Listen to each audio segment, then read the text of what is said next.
Bismillahirrahmanirrahim. Tes. Bismillahirrahmanirrahim. Assalamualaikum warahmatullahi wabarakatuh. Sedang ada waktu untuk melakukan beberapa ulasan mengenai pembelajaran PJJ di tahun 2020-2021. Dalam hal ini ulasannya membahas tentang pembelajaran PJJ fisika. Dapat tugas dari pimpinan dan kurikulum bahwa kita harus menyusun perangkat pembelajaran, dan yang saya peroleh informasinya adalah berupa RPP ringkas atau mini. Dan informasi yang kedua, RPP-nya dikondisikan dengan aktivitas PJJ jarak jauh, ya. Kemudian untuk peningkatan PKB sebagai guru, saya juga mendapatkan informasi dalam penyusunan atau pembuatan RPP sudah harus ada siklus untuk penelitian tindakan kelas. Dalam hal ini, jika mengacu kepada Juknis untuk PKB pada penilaian angka kredit, bahwa PTK itu hanya bisa dilakukan 1 kali dalam 1 semester, ya. Jadi saya coba meramu untuk membuat RPP yang memiliki siklus PTK dalam perencanaan pembelajarannya, kemudian PJJ ya dapat digunakan dalam aktivitas belajar PJJ, kemudian dirangkum atau dibuat dengan konsep RPP mini atau yang 1 lembar seperti itu. Jadi kita mulai Bapak Ibu. Ini untuk itu saya coba judulnya lah gitu. Ini bukan berarti hanya sedikit ulasan. Sharing juga sama teman-teman di sekolah tentang desain pembelajaran PJJ di sekolah seperti itu ya, dengan aktivitas belajarnya jarak jauh. Nah ini jadi seperti desain proses pembelajaran ya, seperti itu.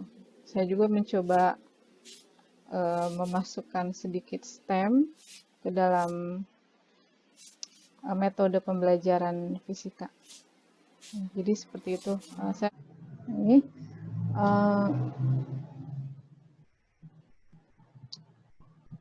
Ini saya coba desain aktivitas PJJ, belajar PJJ di SMK Negeri 1 Rengas Dengklok, mapel fisika kelas 10. Nah ini yang tadi sudah saya bahas bahwa fisika sendiri memiliki 17 KD. Ya. Kemudian ada 2 KD yang tidak bisa diberikan di kelompok teknologi dan rekayasa, jadi saya memberikan 15 KD kepada siswa. Nah, kemudian terkait dengan teaching factory tadi, TEVA, ya Bapak Ibu, basicnya itu adalah collaboration teaching ya, yang mana nanti akan mendapatkan penilaian sikap, penilaian kognitif, sama psikomotor seperti ini. Nah, untuk penilaian, di sini jika digambarkan pada sebuah chart, Ini ada S yang biru ini adalah penilaian sikap, ya. Kemudian ada K, penilaian kognitif, lalu yang P-nya adalah penilaian psikomotor. Dari grafik ini saya coba combine yang penilaian skill dan kognitif itu dalam menjadi pembelajaran proyek atau menghasilkan produk yang mengarahkan siswa menjadi seorang entrepreneur seperti ini. Ya. Nah, bagaimanakah kolaborasinya? Nah, di sini untuk pelajaran fisika pada kolaborasi di penilaian sikap, saya bisa berkolaborasi dengan guru PABP ya, dan guru PKN. Bagaimana menumbuhkan tanggung jawab, teliti, kemudian kerjasama, kemudian saling percaya, jujur dari pelajaran fisika. Dan untuk penilaian kognitif psikomotor jelas bisa bergabung atau bisa berkolaborasi dengan mata pelajaran seperti matematika gitu. Lalu pelajaran matematika, kemudian produktif dan lain sebagainya. Nah, itu tujuannya adalah seperti itu. Nah, kemudian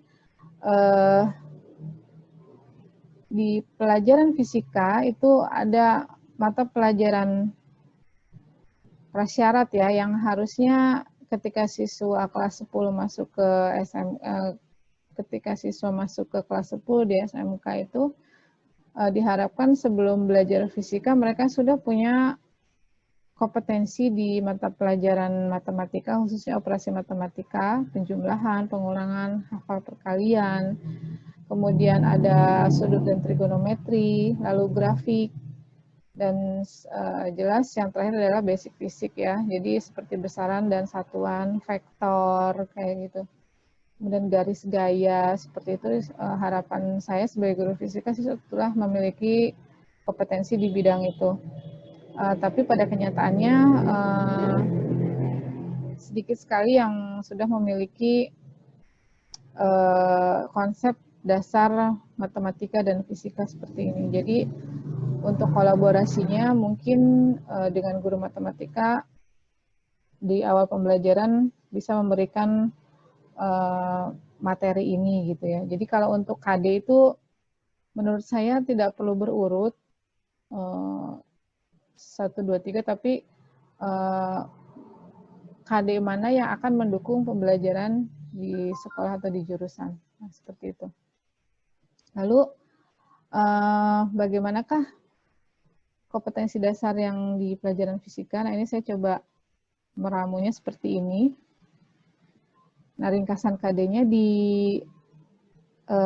di fisika sendiri ada 15 KD. Ini saya mengambilnya dari teknik mekanik industri. Dalam 15 KD ini harus dibagi menjadi 2 semester.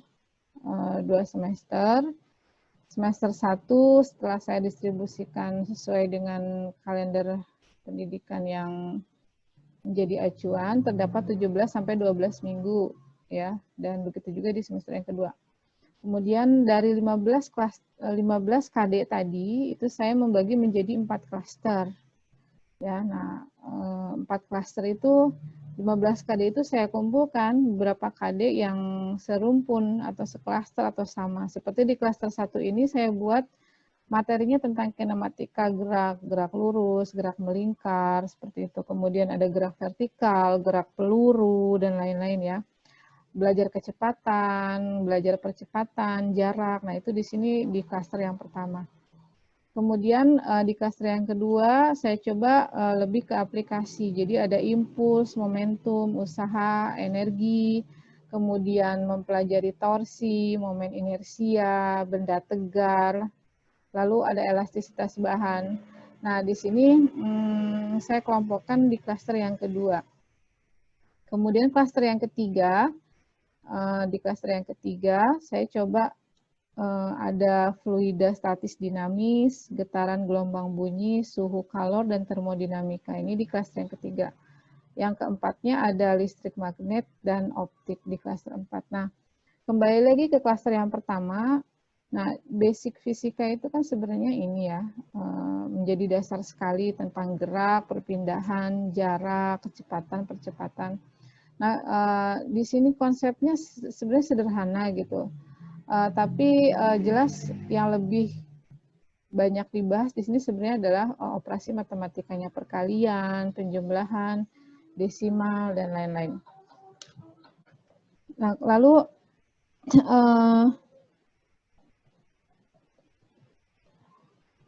dari klaster yang kedua, di sini saya coba memetakan gitu mata pelajaran ini diperoleh, biasanya diberikan di semua kompetensi, tapi dasar.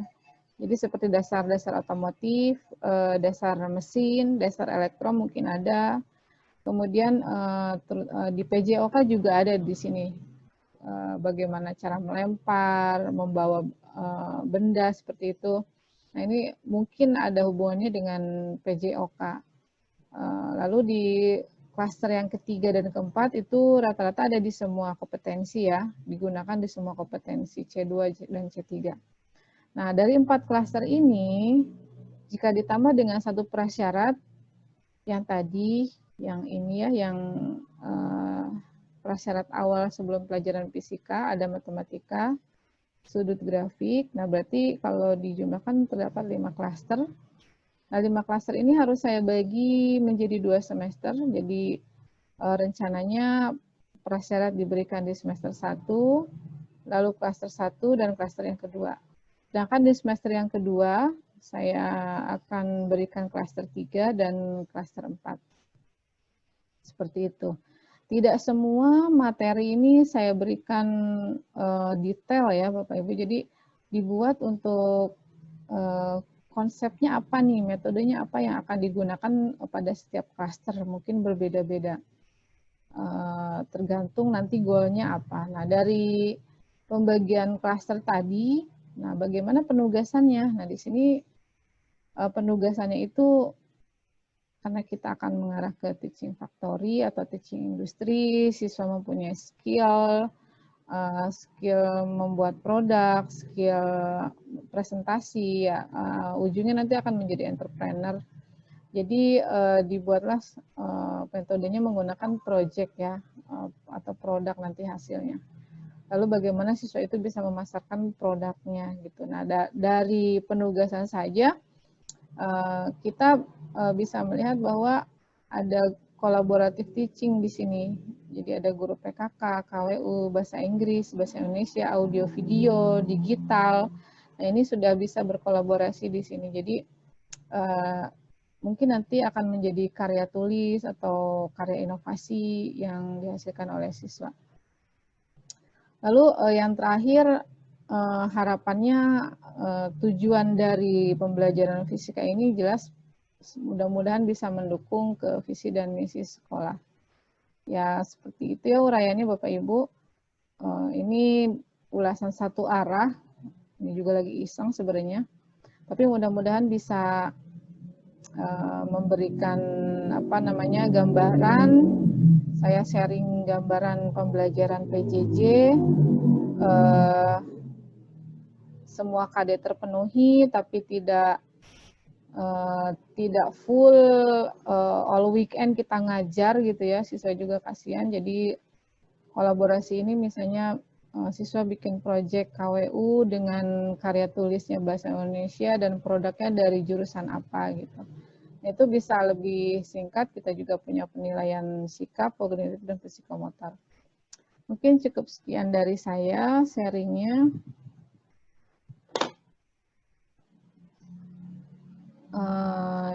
Mohon maaf jika ada kekurangan, kritik dan saran akan saya terima, Bapak Ibu ya.